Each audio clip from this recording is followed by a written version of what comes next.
దీంతో పాటుగా తెల్లని నూలు వస్త్రాలు ఇవి దానం చేయాలి. గొడుగు, తర్వాత చెప్పులు, ఇవి ప్రధానంగా ఈనాడు దానం చేయవలసినటువంటి వస్తువులుగా చెప్పబడుతూ ఉన్నాయి. ఎందుకంటే రాబోయేటటువంటిది వేసవికాలం, ఎండ నుంచి రక్షించుకోవడానికి చేతిలో గొడుగు. పూర్వం తాటాకులు గొడుగులు ఉండేవి ఎండాకాలం వాడుకునేటందుకు. ఇప్పట్లాగా నల్ల రంగు గొడుగులు కాదు, తాటాకులే చల్లగా ఉండేవి. సరే, ఇప్పుడు రకరకాలు ఏవి ఉంటే అవి. చెప్పులు, ఎండలో నడిచి వెళ్ళడానికి చెప్పులు, ఇవి కూడా ప్రధానంగా దానం చేయాలని చెప్తారు. వీటితో పాటుగా పెరుగు కుండ, పెరుగన్నం, తీపి పదార్థాలు, లడ్డూలు.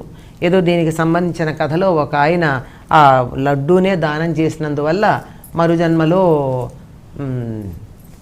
రాజై పుట్టాడు అని కూడా చెప్తారు.